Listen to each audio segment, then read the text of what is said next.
The biblical narrative traces its origins to ancient eras, recounting the history of Iran and its people from ancient times, including the lineage of Noah's descendants. In this video, my intention is to explore the historical journey of Iran across centuries.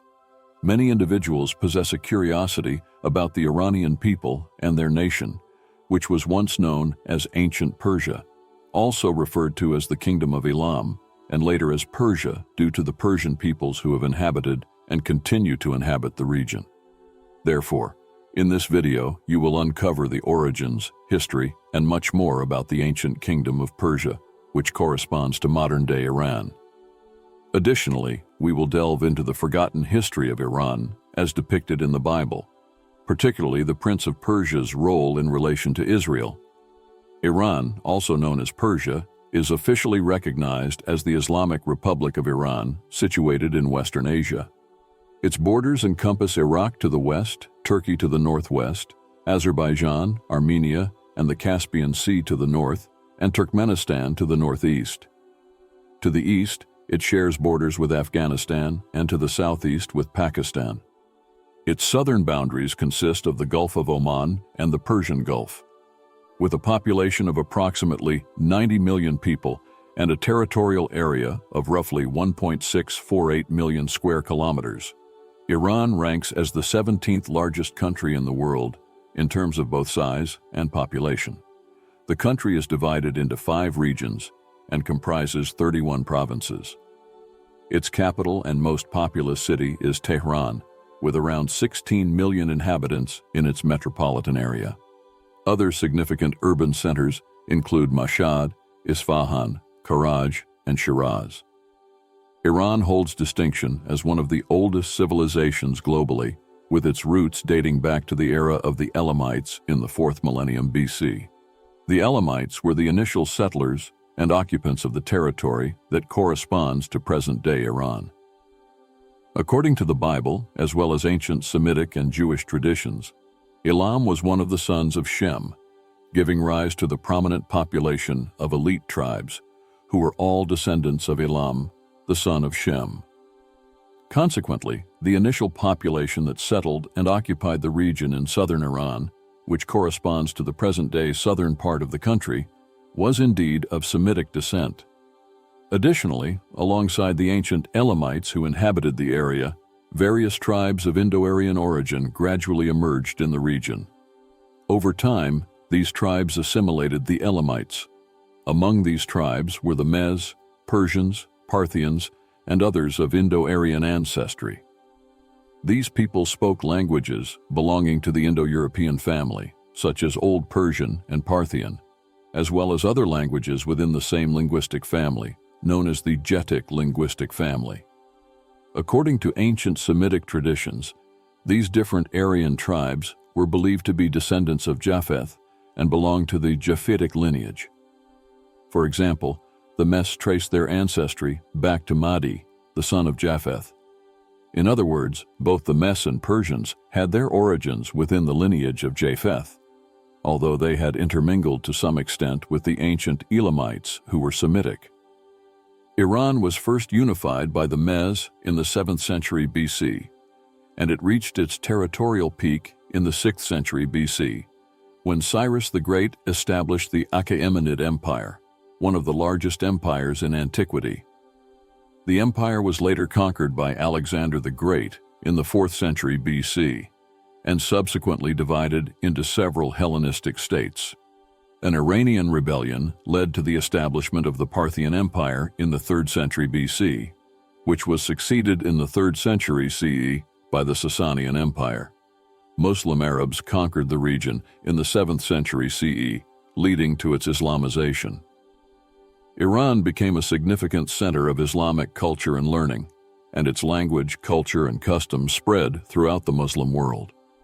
Various native Iranian Muslim dynasties ruled the country until the Seljuk and Mongol conquests from the 11th to the 14th centuries.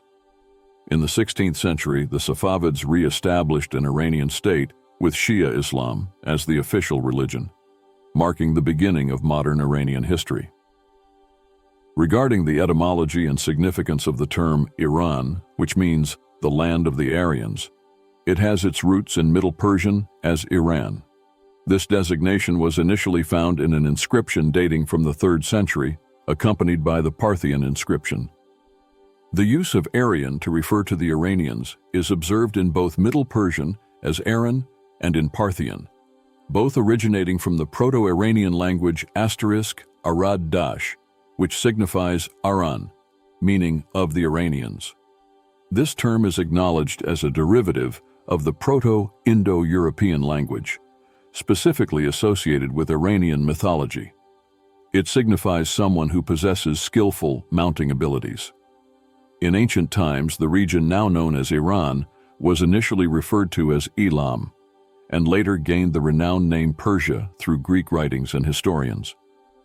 The term Persia, originating from the Greek word Persis, meaning the land of the Persians, was used to designate the entire region.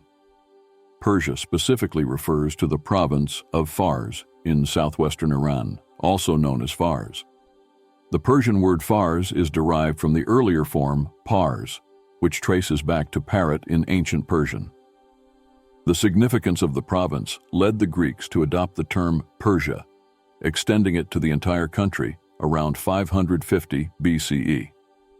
This designation remained until 1935, when Reza Shah requested that the international community use the native and original name Iran.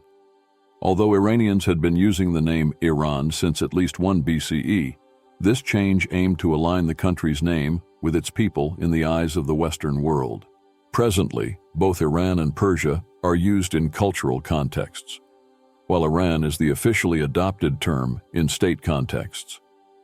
Due to the conflict between Iran and Israel, there has been increased interest in understanding Iran from a biblical perspective, exploring ancient prophecies and texts of the Old Testament that mention the country.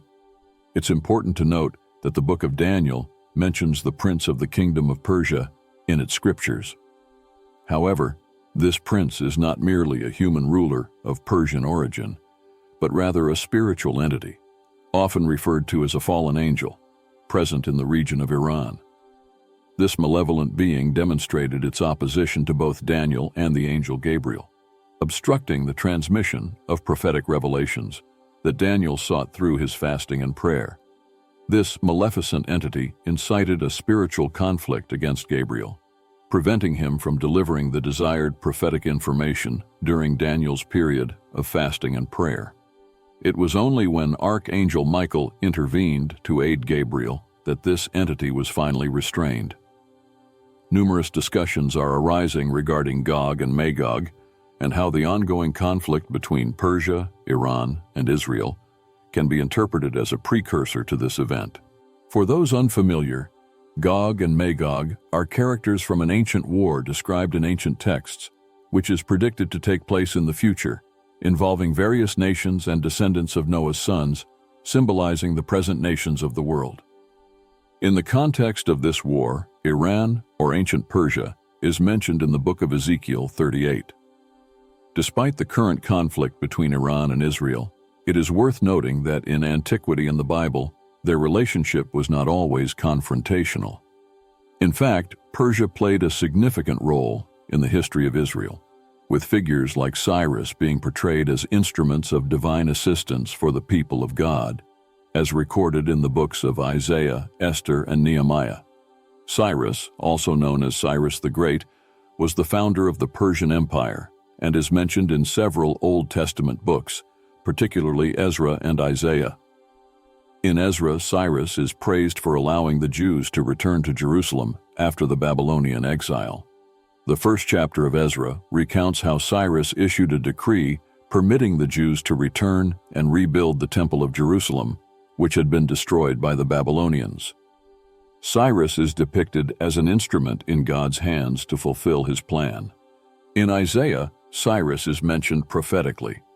The prophet Isaiah refers to Cyrus as the Lord's anointed, a leader chosen by God to carry out his will, even though Cyrus himself did not worship the God of Israel. In summary, Cyrus in the Bible is portrayed as a ruler who played a crucial role in the history of the Jewish people, allowing them to return to Jerusalem, rebuild the temple, and serving as a figure used by God to fulfill his purposes. The ancient Persian kings, such as Darius, Xerxes, and Cyrus, are mentioned and even prophesied in the sacred scriptures. Please share your comments if you were already aware of this historical connection between Iran and the Bible, and if you have suggestions for other videos on our channel. May God bless you, and we hope to see you soon.